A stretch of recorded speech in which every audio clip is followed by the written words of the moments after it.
Yan, nandito tayo sa Binondo Intramuros Bridge. Ito yung unang pagkakataon natin na walang ilaw dito sa parting ito, dito sa parting area. Yan, ano kaya nangyari dito? At madilim ngayon.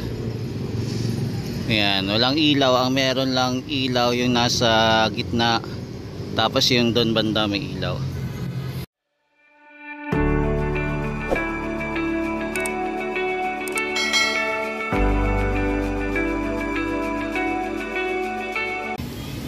Ayan, hello guys. Ito ulit si JR Doria TV. Panibagong vlog na naman tayo dito sa Pasig River Esplanade.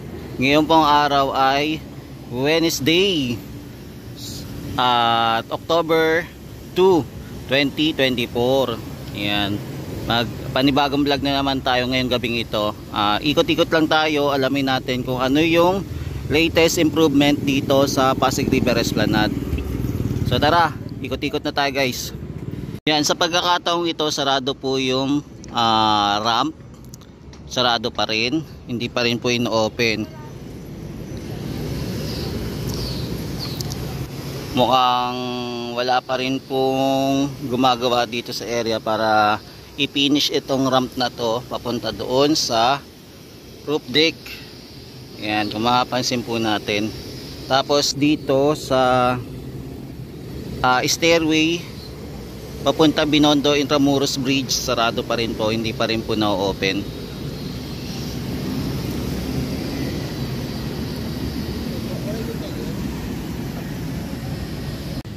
Yan, nandito naman po tayo sa flooring. Ito pala flooring, patapos na rin po pala, no? Yan, okay na po yung mga flooring dito. Sementado na rin. Yan, naayos na po nila. Yan, so ito po yung mga latest update dito sa area. Ito po yung mga ginawa nila. Yan guys, napansin pala natin na babaguhin yung ilaw pala dito. Mukhang bubutasin ulit nila. Mukhang isesentro nga yung ilaw dito. Kasi napansin siguro lalo na sa mga vlog natin na tabingi nga talaga tong ilaw ng hagdanan. Yan. Yan, naglagay na sila ng layout kung saan banda nila i-adjust itong ilaw. Kaya alamin natin kung kailan nila ito gagawin. Yan, sisimulan na talaga nila. So mali talaga yung estimated nila. Kasi kinuha nila dito sa itong wall na to at saka wall dito. Doon nila ginawa yung sentro. Hindi nila kinuha yung layout para sa baluster para makuha nila ito ng gitna. Ayan. Yan, ito po yung itsura ng Pasig River Esplanade pag wala ang ilaw dito banda sa Binondo Intramuros Bridge.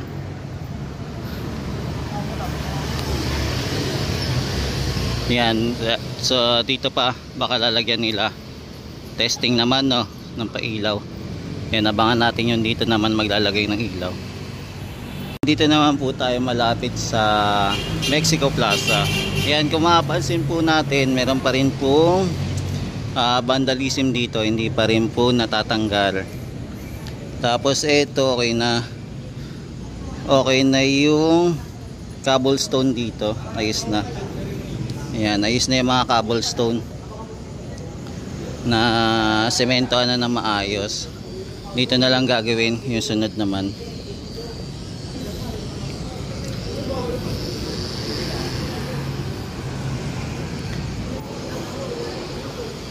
Yan, sa ating pag-iikot, sarado pa rin po yung ramp. Hindi pa rin po binubuksan sa publiko. Yan, ito yung latest update ngayon sa ramp.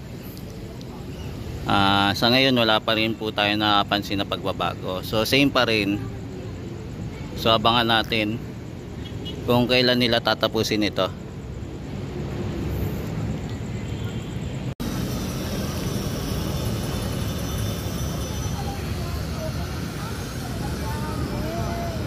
Yan, meron na ulit panibagong vandalism dito. Mukhang umuusog na. Talaga na bantayan. So eto na. Kung nandun tayo sa Mexico Plaza, pinakauna na nagkaroon ng vandalism. So ito na yung panibago ulit. Malapit na ito sa ramp. Yan, malapit na sa ramp.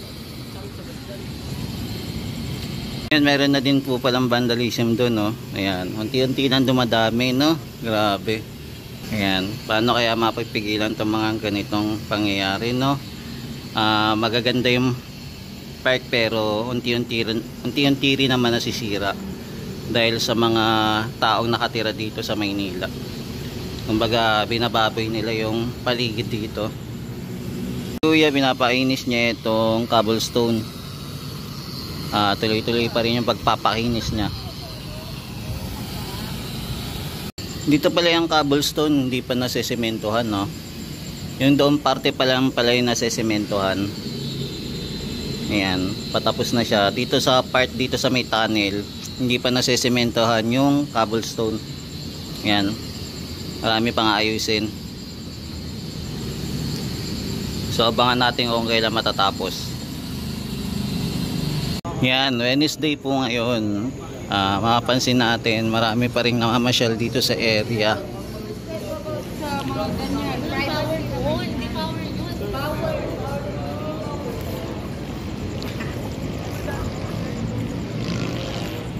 Ayan, tinesting na pala yung aircon dito.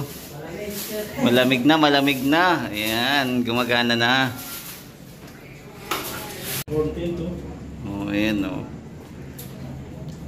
Yan, maganda na yung salamin dito. Kitang-kita na yung mukha mo. Kitang-kita na yung mukha. Yan, tinetesting na rin po yung aircon dito. Malamig-lamig na.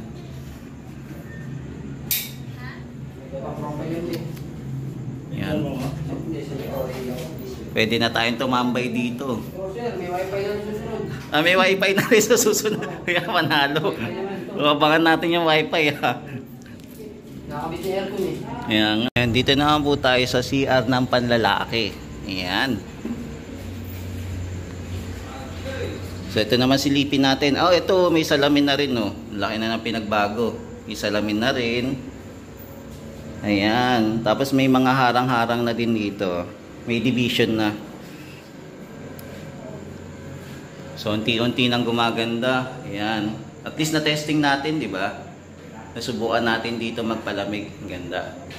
Yan, salamat sa mga construction worker natin na pinapapasok tayo dito at ina-allowed na mag-vlog. Yan. So antayin lang natin na tuluyan na ito matapos.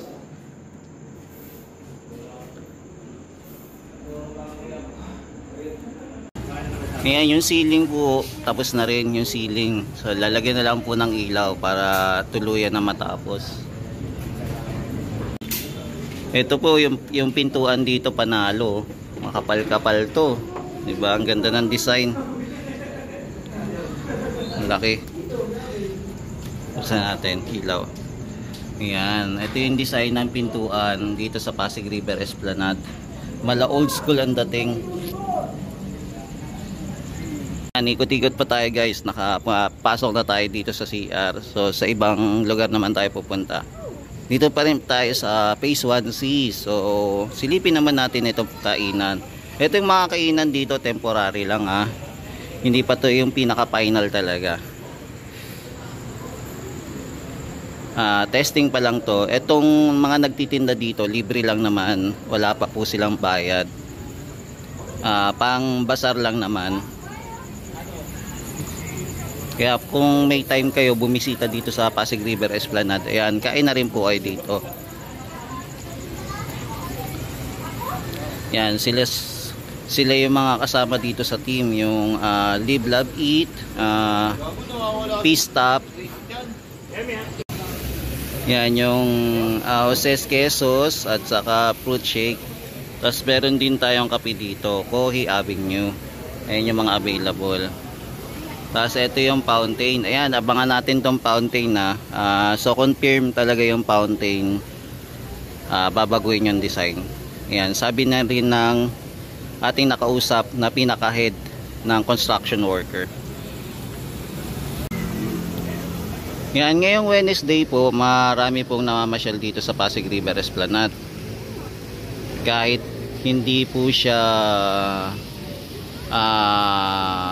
holiday na Saturday, Sunday, yan, marami na po namamasyal dito.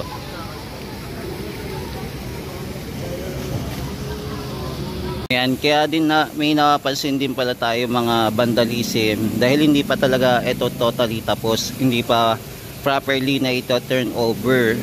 Kaya kung na-turn over na to, marami na pong mga guard na magbabantay dito, pati na rin po yung mga police na posibleng magbantay dito sa Pasig River Esplanade.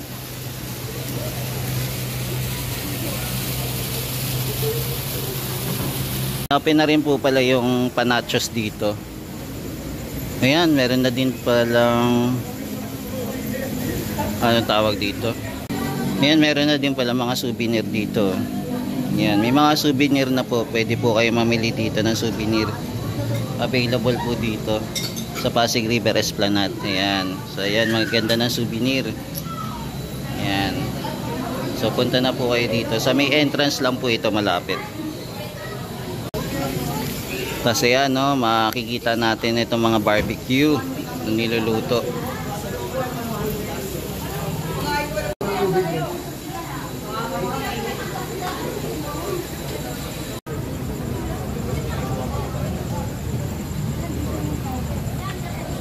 Yan, bukas din po yung mga pagkain dito. Yung mga only wing, may buy one take one din. Yan, pati yung booth, yung dimes open din. Ayan, sa mga gusto magpa-picture, available po.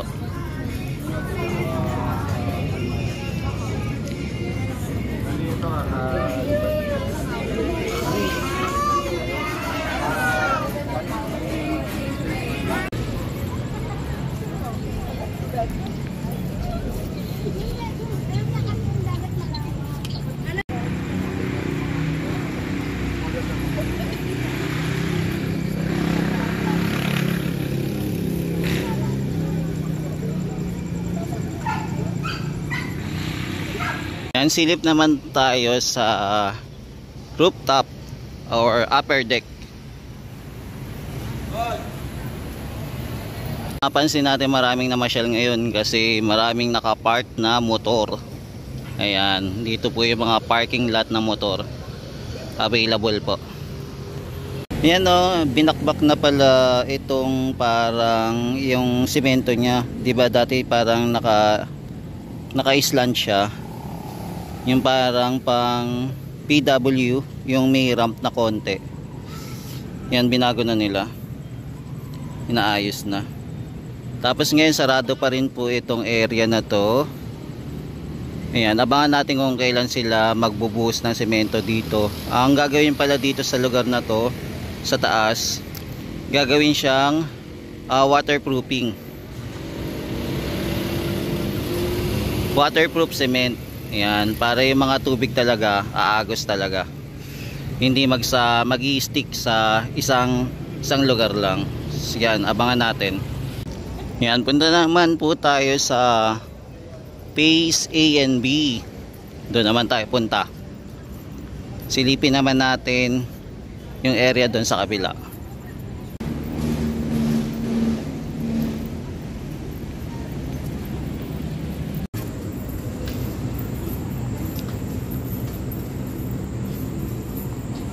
Yan, dito naman tayo sa kabila, sa Phase A and B. Yan naman tayo maglakad-lakad. At dito na rin natin tatapusin yung ating pagbablog.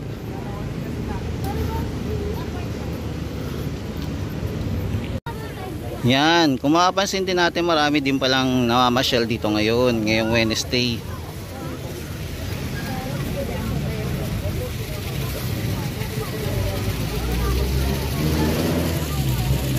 Yan.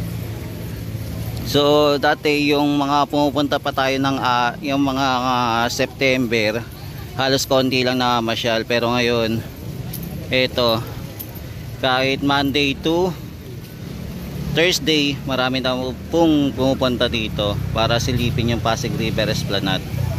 Diba? Wednesday pa lang po ngayon, pero marami na po tayo makikita mga kababayan na namamasyal dito sa Pasig River Esplanade. Ayan, mapapansin natin yung mga kababayan natin yung namamasyal dito, mapapansin natin na ang sasaya nila, diba?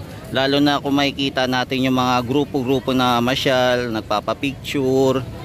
Yung iba sumasayaw, nagti-TikTok. Yung iba mga couple, family, di ba? Kaya abangan natin hanggang December kung ano yung magiging itsura ng Pasig River Esplanade. Kaya tuloy-tuloy lang tayo sa pag-update ng Pasig River Esplanade, di ba? Kasi maganda talagang pasyalan nito. Basta itong pasyalan na to, wag lang mapolitika. At sure na sure matatapos ito hanggang Laguna, Tibay, di ba? Ayun talaga yung pinakaplano. Dito medyo nagkakaproblema pa tayo dito sa Intramuros. Diba? Marami pang kailangan aprubahan para lang maisagawa yung project. Ayan. Kaya sana magtuloy-tuloy na yung project hanggang umabot sa Baseco. Kaya abangan natin.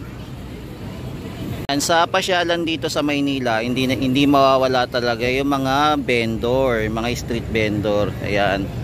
Nasa tabi ng daan. So kahit din 'di ba sa Dolomite Beach, 'di ba, mapapansin natin yung mga vendor na nandoon sa gilid. O maging dito din sa Pasig River Esplanade. Ayan. Inaalaw din kasi siguro ng LGU na magtinda-tinda sila. Wala sigurong restriction kahit na magtinda sila dito. May nagtitinda pala dito ng bulaklak. Wow, ganda. Mga artificial rose, tama ba? Ayan, gaganda niya. Ano sir, parang ano lang, yung Crafted po siya ng mga ribbon po. mga ribbon. Ito daw, mga ribbon daw to. Sa tingin. Ayan, mga tropa kids, kung mamasyal kayo dito, ayan, bili na lang kayo kay kuya. Araw-araw ba kayo dito na kuya? Ayan, araw-araw na sila. Pag gusto nyo bigyan yung mga girlfriend nyo, mga pamilya nyo, ayan, bili po kayo kay kuya. Nakapwesto dito sa pinakaunang esplanade na ginawa. Ayan.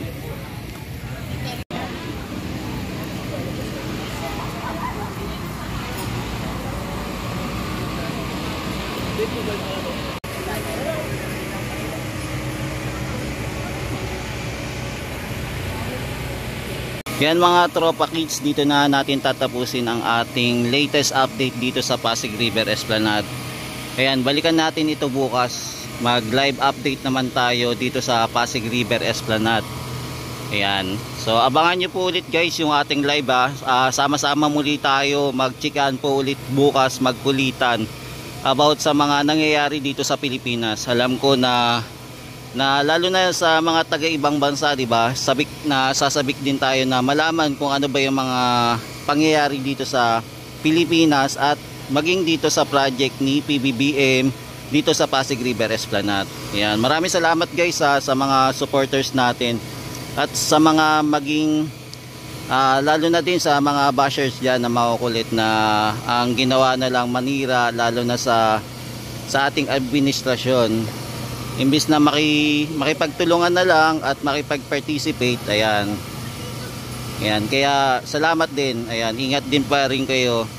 Kahit paano is part pa rin po kayo ng Pilipinas, kaya lang mas maganda kung magbago na tayo. Tama na yung paninira, kung sino yung nanalo, irespeto na lang talaga natin. Ha? Yun lang. Yan, maraming salamat guys. Hanggang sa muli, mahalin natin ang Pilipinas. Thank you po. Ingat po ay lagi. Paalam. Yan, ito po ulit si JR Doria TV o JRD. Muling nag-update dito sa Pasig River Esplanade. Good night po and God bless.